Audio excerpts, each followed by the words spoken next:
Bismillahirrahmanirrahim. Assalamualaikum warahmatullahi wabarakatuh. Alhamdulillah, wassalatu wassalamu ala rasulillah wa ala alihi wa sahbihi wa mawalah wa la hawla wa la quwata illa billah, amma ba'd. Ma'asyiral hadirin, jamaah salat maghrib dan majelis kajian hadis arba'in, bapak-bapak, ibu-ibu semuanya yang sangat kami hormati, semoga senantiasa dirahmati oleh Allah Subhanahu wa taala. Alhamdulillah, pada kesempatan ba'da maghrib di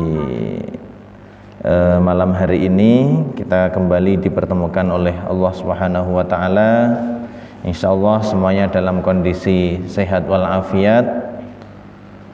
Kemudian salawat dan salam senantiasa kita hadiahkan kepada beliau, suri tauladan terbaik kita, Nabi Agung Muhammad sallallahu alaihi wasallam. Ya, Bapak Ibu jamaah yang dirahmati Allah Subhanahu wa taala. Mohon maaf ini tadi sedikit agak terlambat, kami perlu untuk mengkondisikan tadi santri-santri di Margomulyo terlebih dahulu, karena kebetulan untuk pemateri malam hari ini di sana tadi berhalangan, jadi perlu mengkondisikan rumiyin, okay? Baru kemudian meluncur ke BPN Riki. Ala kulli hal, kita akan melanjutkan untuk pembahasan hadis arba'in, masih di hadis yang ketujuh ya. Hadis ketujuh kemarin tentang apa? Agama adalah nasihat. Yang mana kemarin kami jelaskan bahwa nasihat di sini maknanya adalah melakukan kebaikan-kebaikan yang berkaitan dengan objek nasihat kita. Jadi tidak sekedar nasihat sebagaimana dalam bahasa Indonesia yang kita pahami sebagai wejangan, sebagai petuah, tapi nasihat di sini adalah melakukan kebaikan-kebaikan yang berkenaan dengan objek yang dinasehati. Kalau secara bahasa, dalam bahasa Arab, an-nasihah, an-nushu itu bisa bermakna al-khulus ya, keikhlasan, ketulusan. Jadi nasihat untuk Allah, jangan kemudian kita fahami menasehati Allah dalam konteks nasihat dalam bahasa Indonesia, okay? Karena nggak mungkin gimana kita memahaminya menasehati Allah, menasehati Rasulnya, enggak. Jadi an-nasihatu lillah, nasihat untuk Allah adalah ketulusan untuk Allah Subhanahu wa taala dengan melakukan kebaikan-kebaikan ya yang berkenaan dengan Allah Subhanahu wa taala. Kemarin itu sudah kita bahas. Nah, sekarang kita di poin yang kedua, an-nasihatu li kitabillah, nasihat untuk kitab Allah. Kemarin itu di hadisnya kan Rasulullah bersabda ad-dinun nasihah, agama adalah nasihat. Para sahabat kemudian mengatakan, liman, untuk siapa wahai Rasulullah? Qala, Rasulullah menjawab, lillahi wali kitabihi wali rasulihi wali a'immatil muslimina wa ammatihim. Untuk Allah, untuk kitabnya, untuk rasulnya, untuk imam-imam kaum muslimin, dan untuk umat Islam secara umum itu sendiri. Hadis riwayat Muslim. Ketika Rasulullah mengatakan ad-dinun nasihah, ini menunjukkan betapa pentingnya kedudukan nasihat ini dalam agama. Sampai-sampai kemudian agama ini adalah nasihat. Itu Rasulullah yang ngendika, nggih, Rasulullah yang matur. Kita tahu bahwa menunaikan agama itu ya begitu banyak ragam pengamalan-pengamalannya. Tapi Rasulullah kemudian menyederhanakan dengan agama itu adalah nasihat. Dengan menunaikan nasihat untuk Allah, untuk kitabnya, untuk Rasulnya, untuk imam-imam kaum muslimin, untuk umat Islam itu sendiri, ya, itu artinya menunaikan agama. Okay. Bahkan kemarin disebutkan bahwa dengan menunaikan nasihat untuk kitab Allah, untuk Al-Quran, ya, itu sudah cukup sebagai bentuk penunaian kepada Islam itu sendiri. Karena dengan menunaikan ketulusan kita kepada kitab Allah, kemudian mengimani apa yang disampaikan oleh Al-Quran dan oleh Rasulullah dalam hadisnya, menunaikannya itu artinya kita akan menunaikan Islam. Nah, ini kita bahas an-nasihatu li kitabillah, nasihat untuk kitab Allah, ketulusan untuk kitab Allah. Ya, bagaimana sikap ketulusan kita sebagai seorang mukmin kepada kitab Allah Subhanahu wa taala. Wa takunu bil imani bil kutubis samawiyatil munazzalah kulluha min indillahi taala. Yaitu terwujudkan dengan beriman, mempercayai, mengimani, ya, semua kitab-kitab samawi yang keseluruhannya itu turun dari sisi Allah Subhanahu wa taala. Wal imanu bi anna hadzal qur'ana khatimun laha wa syahidun 'alaiha. Dan beriman bahwa Al-Qur'an ini, kitab suci kita, ya, Al-Qur'an wahyu yang kemudian dibawa oleh Rasulullah disampaikan kepada kita ini, khatimun laha, sebagai khatimah. Khatimatun itu apa? Penutup bagi kitab-kitab sebelumnya, wa syahidun 'alaiha, dan sebagai saksi atas kitab-kitab sebelumnya. Sebagai saksi ini artinya apa? Ya, sebagai parameter yang nantinya membenarkan atau menyalahkan kitab-kitab sebelumnya. Parameter benar apa tidaknya kitab-kitab sebelumnya yang ada saat ini. Di fase zamannya masing-masing, semua kitab-kitab samawi itu adalah syariat Allah untuk umat saat itu. Hanya kemudian dalam perjalanan masa banyak diubah, ditahrif, ya, banyak kemudian diselewengkan. Nah, Al-Quran ini datang sebagai penutup, ya, sekaligus sebagai saksi untuk kitab-kitab yang sebelumnya itu tadi. Wa huwa kalamullahu ta'ala al-mu'jiz, yang mana Al-Quran ini adalah ucapan atau firman Allah Subhanahu wa ta'ala. Kalamullah, firman Allah, al-mu'jiz, yang memiliki nilai mu'jizat. Mu'jizat dari kata a'jaza yu'jizu, melemahkan, ya, membungkam kalau mungkin bahasa lainnya, ya. Artinya apa? Mukjizat yang Allah berikan kepada para rasulnya, di antara tujuannya saat itu untuk membungkam orang-orang yang menentang, ya.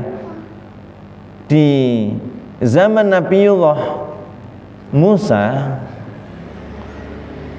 kondisi umat yang menjadi objek dakwah Nabi Musa saat itu berbangga-bangganya adalah dengan sihir, ya, dan lain sebagainya, ya. Kemudian Allah berikan mukjizat kepada Nabiullah Musa yang saat itu membungkam mereka, para penyihir sekaligus orang-orang yang membenarkan sihir-sihir itu. Maka mukjizatnya Nabi Musa itu, tongkatnya diminta oleh Allah agar dilempar, kemudian menjadi hayyatun tas'a, ular besar yang bisa berjalan. Kemudian di antara mukjizat lainnya, ya, tongkatnya Allah perintahkan agar dipukulkan ke laut, kemudian laut itu terbelah. Sehingga para ahli sihir, para orang-orang yang membangga-banggakan sihir saat itu terbungkam. Di zaman Nabiullah Muhammad SAW, beliau menghadapi suatu kaum yang menjadi objek dakwah beliau saat itu, berbangga-bangga dengan keindahan kata-kata, keindahan sastra, ya, dengan bahasa Arab fushahnya saat itu orang-orang Quraisy, ya, kemampuan syair dan lain sebagainya. Maka Allah berikan satu mukjizat Al-Quran dengan gaya bahasa yang begitu indah bagi yang ngerti bahasa Arab dan ilmu sastra Arabnya, ya. Kalau kita mungkin ya nggak merasakan, tapi bagi orang Arab saat itu gaya bahasa Al-Quran itu sangat luar biasa. Ahli bahasa, ahli sastra paling hebat saat itu pun terbungkam, nggak bisa. Ketika maka jenengan perhatikan ayat-ayat Al-Quran itu, akhir-akhir atau kalau bahasa kita sajaknya itu kan teratur indah. Alam taro kaifa fa'ala rabbuka bi ashabil fil alam yaj'al kaidahum fi tadlil wa arsala alaihim tayran ababil. Bisa begitu indahnya nyusun itu seperti itu nggak bisa orang-orang Arab saat itu. Padahal orang Arab Quraisy saat itu terkenal dengan kefasihan dan gaya sastra bahasanya yang paling bagus. Maka ditantang oleh Allah, wa in kuntum fi raibim mimma nazzalna ala abdina fa'tu bisurah mim mithlihi wad'u syuhada'akum min dunillah. Kalau kalian itu ragu dengan apa yang kami turunkan kepada hamba kami, maka cobalah datangkan dengan satu surat yang semisal dengan surat yang ada dalam Al-Quran itu, ya. Bahkan minta wad'u syuhada'akum, kalau sendirian nggak mampu, coba ajak itu semua teman-temanmu, ya, min dunillah, ajaklah untuk kemudian bekerja secara bareng-bareng untuk membuat surat seperti Al-Quran. Fa illam taf'alu walan taf'alu, kalau kalian nggak bisa melakukannya dan tidak mungkin bisa, walan taf'alu itu sudah disekak oleh Al-Quran, nggak mungkin kalian bisa melakukannya, karena itu memang perkataan bukan buatan, bukan susunan Nabi Muhammad, tapi itu dari Allah Subhanahu wa ta'ala. Kemudian hafidhahu fis suduri was sutur wa takaffala subhanahu bidzalik. Allah menggaransi, menjamin,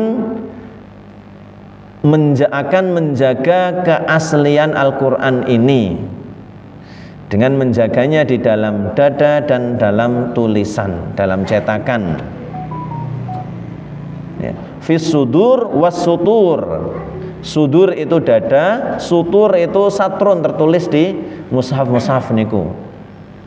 Maka ketika saat itu sahabat Abu Bakar As-Siddiq atas usulan dari sahabat Umar bin Khattab kemudian berinisiasi agar Al-Quran itu dibukukan, ya, dikodifikasi, yaitu diantara mungkin ya hikmah Allah, ya, agar sebagai bentuk penunaian agar Al-Quran ini terjaga, kemudian juga terjaga dalam dada para penghafal Al-Quran yang subhanallah, ya, perjalanan umat Islam ini sejak zaman Rasulullah hingga saat ini, ya, belum pernah terjadi satu masa generasi itu kosong dari penghafal Al-Quran. Selalu ada di setiap fase generasinya, atas izin Allah dan atas hikmah Allah Subhanahu wa ta'ala.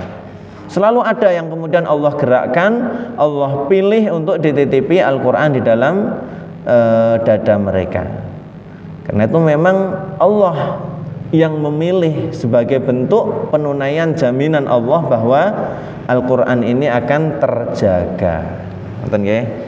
Wa takunu nasihatul muslim li kitabi rabbih azza wajal. Kemudian nasihat seorang muslim untuk kitabullah ini, untuk Al-Quran ini, itu terimplementasikan, tertunaikan dengan satu, biqiraatihi wa hifdhihi, ya, dengan membacanya dan kemudian dengan menghafalnya. Ya, menghafal niki intinya kita berupaya nggih. Enggak harus 30 juz. Misal dibalik saja dulu lah. Juz 30 niku intinya ada kesadaran dan keinginan dari kita untuk menunaikan itu. Karena nggih, di antara hal yang membuat kita semua cukup prihatin saat ini, masih banyak di antara sebagian umat di luar sana nek ten mriki insyaallah mboten wonten nggih, yang ya aktivitas baca Al-Qur'an itu menjadi aktivitas tahunan paling ya, pas Ramadan. Nah, Ramadan ini mana Al-Qur'an mulai dibongkar nih, dirak, debunya sudah numpuk, dibersihkan, ngaji. Ya.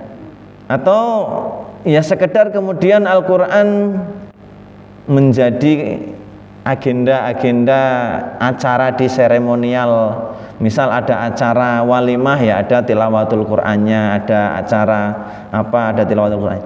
Tapi masih sedikit yang kemudian menjadikan kegiatan tilawatul Qur'an itu sebagai ya setiap harinya harus ada gitu.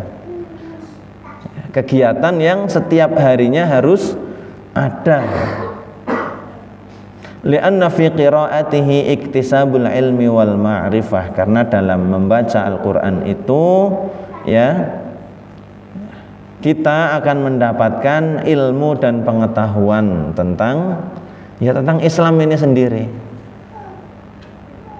Al-Qur'an ini kan petunjuk yang Allah berikan kepada kita yang beriman kepada Allah, yang tunduk, pengen manut sama Allah. Nah, tuntunannya adalah ada dalam Al-Qur'an ini. Maka kan ya ironi kalau kemudian seorang muslim itu tidak mengkaji, tidak kemudian baca-baca, pengen tahu apa sih yang diinginkan oleh Allah untuk saya, dari saya, dan lain sebagainya. Wa husulu taharatin nafsi wa safa'id dhamir, dengan baca Al-Qur'an juga akan memperoleh kebersihan hati dan kejernihan jiwa, kejernihan sanubari, ya, agar hati kita niku bersih, hati kita lembut, jiwa kita itu jernih, ya, banyak-banyak baca Al-Qur'an. Khususnya baca Al-Qur'an yang disertai dengan penghayatan dan perenungan. Wa ziyadatut taqwa, dengan baca Al-Qur'an juga insyaallah akan semakin bertambah ketakwaan kita. Seorang mukmin yang ia gemar membaca Al-Qur'an, kemudian aktivitas baca Al-Qur'annya itu intens, ya, insyaallah kalaulah kemudian memang secara sunnatullahnya hati kita itu berbolak-balik, iman itu naik turun, tapi bagi yang gemar baca Al-Qur'an dan menghayati, merenunginya, lebih terkondisikan keimanan itu stabil. Kalaupun naik turun ya lebih sering naiknya. Keimanannya lebih sering sedang naik. Hatinya akan terkondisikan lebih sering menjadi hati yang sadar. Meskipun sebagai manusia barangkali sesekali tergelincir itu, sesekali lalai, ya memang Allah jadikan manusia seperti itu, ya. Karena kita bukan malaikat. Kalau malaikat memang sejak diciptakan, diinstalnya oleh Allah itu selalu patuh dan taat. Enggak ada kemudian malaikat itu menyelisihi apa yang diinstruksikan, tuh enggak ada. Ya. Kalau kita manusia Ya memang dalam diri kita atas kehendak Allah ada potensi taat dan ada potensi fujurnya, ada potensi rusaknya. Maka orang yang beriman, orang yang bertakwa adalah ia yang terus berupaya memenangkan potensi taat yang ada dalam dirinya. Wa fi qiraatil Qur'an, dan dalam aktivitas membaca Al-Quran itu selain kemudian tadi untuk membersihkan hati, untuk menumbuhkan kesadaran takwa, juga Allah janjikan akan mendapatkan hasanatun azimatun, ya, ganjaran atau pahala yang besar, yang agung, tuktabu fi sahifatihi, yang akan ditulis dalam buku catatan amalnya. Wa syafa'atun yajiduha fi intizarihi yaumal qiyamah, dan syafaat yang akan ia dapatkan kelak pada hari kiamat. Rawa Muslim an Rasulillah sallallahu alaihi wasallam, iqra'ul Qur'an fa innahu ya'ti yaumal qiyamati syafi'an li ashabihi. Bacalah oleh kalian Al-Qur'an, sesungguhnya Al-Qur'an ini akan datang, ya'ti. Kapan? Yaumal qiyamati, kelak pada hari kiamat, syafi'an, sebagai pemberi syafaat, pemberi pertolongan. Untuk siapa? Li ashabihi, untuk sahabat-sahabatnya Al-Quran ini tadi. Sahabat Al-Quran adalah mereka yang akrab dengan Al-Quran. Dikatakan akrab niku nek sering bersama, gitu. Lah kalau kemudian membersamai Al-Qurannya hanya setahun sekali pas Ramadan, itu masih mending. Atau bahkan kemudian ya Al-Quran itu hanya tersimpan di rak-rak buku kita, kemudian sampai berdebu, jarang dibuka, yaitu belum sahabat, ya. Yang berhak mendapatkan syafaat sebagaimana redaksi hadis ini adalah sahabat-sahabat Al-Quran itu tadi. Wa amma hifdzu kitabillahi ta'ala fis sudur. Nah, adapun kemudian menghafal atau menjaga, hafidhon itu secara bahasa artinya menjaga.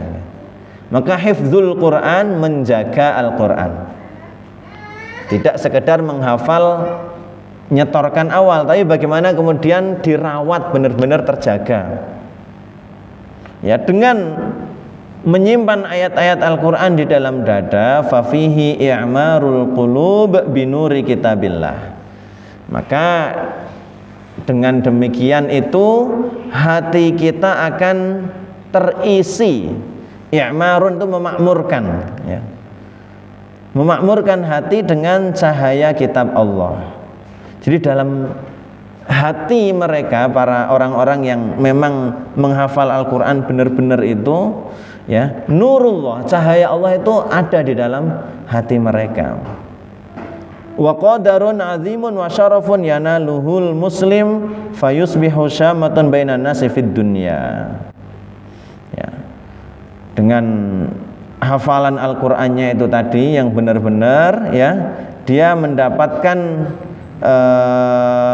kemuliaan yang agung di sisi Allah khususnya yang akan didapatkan, fayusbihu syamatun bainan nasi fid dunya. Maka ia akan menjadi orang-orang yang disegani, orang-orang yang dihormati, bainan nasi fid dunya, di antara kalangan umat manusia di dunia ini. Wa darajatun 'aliyatun yartaqi ilaiha bimiqdari ma hafidha min ayatin kitabillahi wa suwarihi fil akhirah. Dengan hafalan Al-Qur'annya itu juga ia akan mendapatkan derajat yang tinggi yang kelak, ya, di hari kiamat akan ia peroleh sesuai dengan kadar hafalan yang ia miliki. Rawa Abu Dawud wa Tirmidzi, Imam Abu Dawud dan Imam Tirmidzi meriwayatkan an Rasulullah sallallahu alaihi wasallam, dari Rasulullah sallallahu alaihi wasallam, yuqalu li sahibil Quran, kelak itu akan dikatakan, ya, disampaikan kepada sahibul Quran, iqra, bacalah. Ya, tapi itu di akhirat nanti, ya, di surga. Ketika diperintahkan bacalah, di sana sudah nggak ada lagi mushaf. Bacanya ya dari apa yang terhafal dan tersimpan di memorinya. Kalau hafalannya itu banyak, ya naik derajatnya akan tinggi. Karena di sini dikatakan fa inna manzilataka inda akhiri ayatin taqra'uha. Nanti manzilahmu, kedudukanmu di surga ini itu sesuai nanti kamu akhir ayat yang bisa kamu baca sampai mana. Misal ya kemudian kita baca si A dapatnya paling cuma 1/4 juz, sudah nggak ada lagi itu yang bisa ia baca, ya sudah, di situ manzilah kedudukannya. Ada mungkin si B yang Masya Allah bisa lanjut terus sampai tuntas akhir Al-Quran. Nah berarti kan manzilahnya, kedudukannya nanti akan semakin tinggi. Kita yang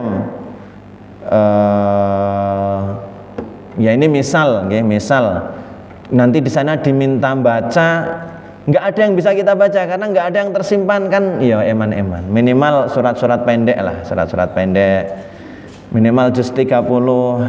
Nanti kalau di sana di akhirat kelak, di surga kelak, Allah menyampaikan ini, karena ini hadis Rasulullah yang menyampaikan, dan hadis ini sahih. Nggih.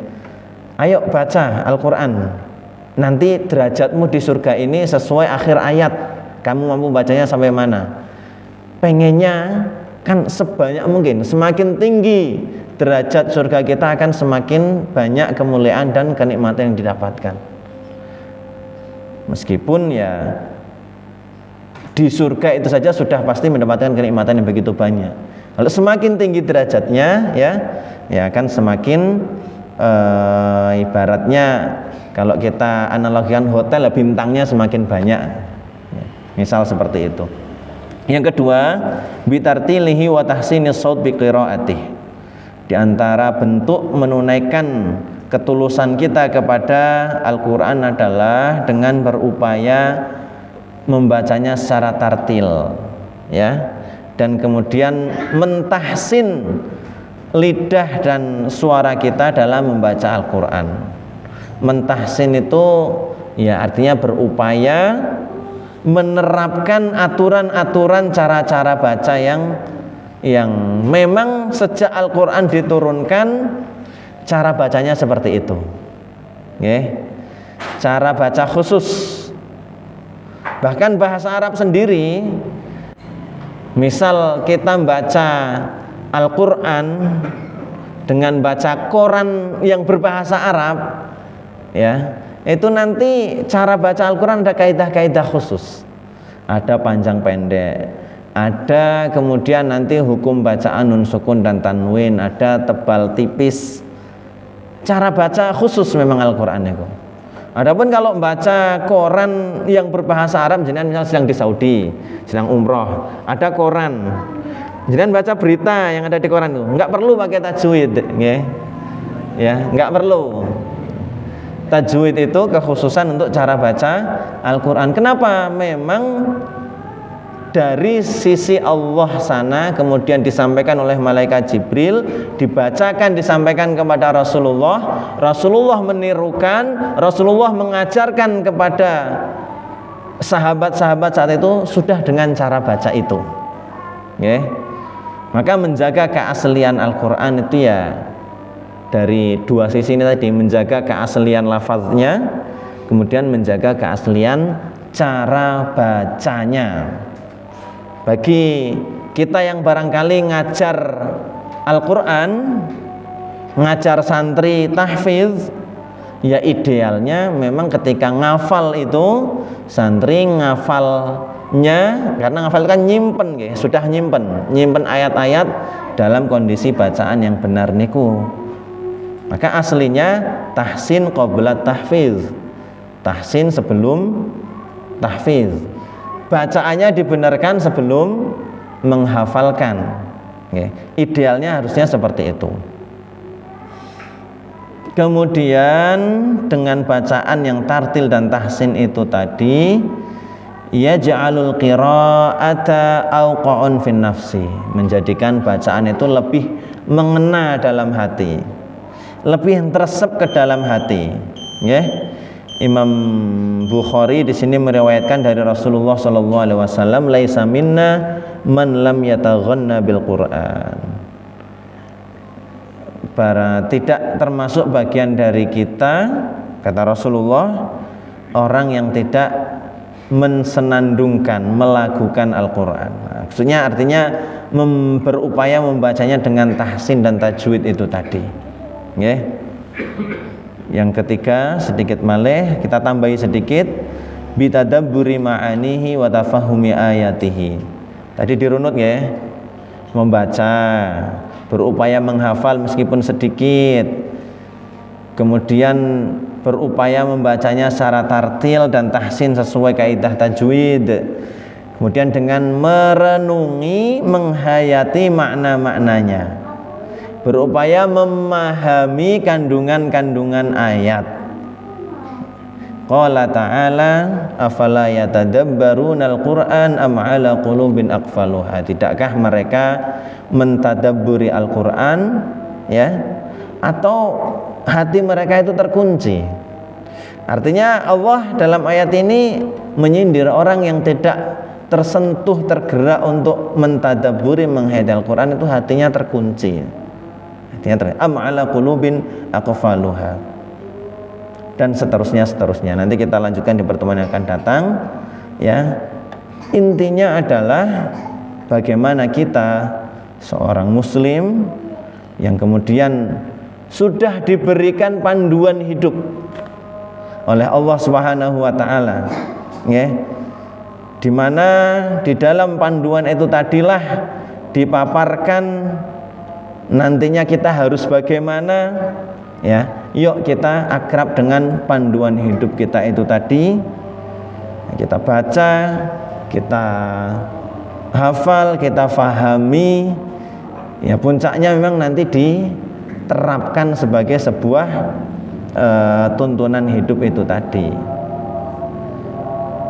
Jadi tidak kemudian nyari-nyari jalan hidup sendiri, tidak. Jalan hidupnya seorang muslim, seorang mukmin itu, ya, telah dituntunkan oleh Allah Subhanahu wa taala. Maka berislam itu artinya kan berserah diri, tunduk dan patuh kepada Allah Subhanahu wa taala.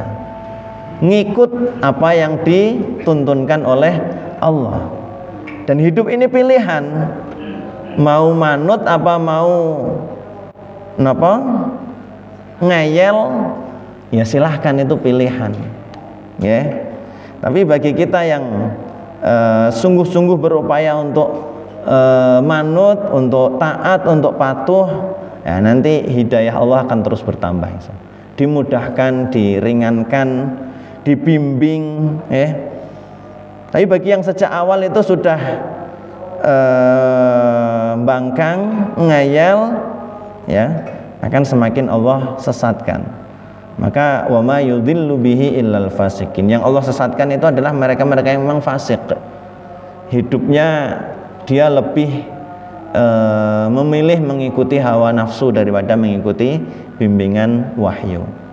Begitu untuk pembahasan kita malam hari ini, masih tentang ketulusan kepada Al-Quran, ya, nasihat kepada kitabullah Al-Quran ini. Ya, insya Allah sedikit-sedikit, tapi kita upayakan nanti semoga istiqomah rutin. Nanti ya, kita cukupkan. Monggo kalau ada barangkali ada pertanyaan satu atau dua, karena sudah azan juga, ya, kami persilahkan sebelum nanti kami tutup.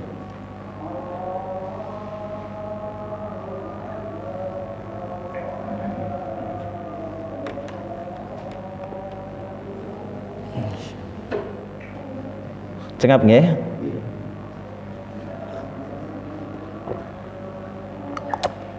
Monggo kita tutup bersama-sama dengan membaca hamdalah dan doa kafaratul majlis.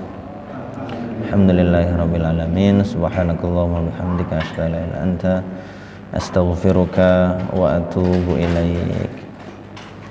meskipun sedikit. Semoga yang apa tadi kita kaji bersama memberikan manfaat, menumbuhkan kesadaran, melembutkan hati, dan buahnya adalah kita semakin taat dan takwa kepada Allah Subhanahu wa taala. Mohon maaf atas segala khilaf dan kekurangan. Billahi taufiq wal hidayah. Assalamualaikum warahmatullahi wabarakatuh.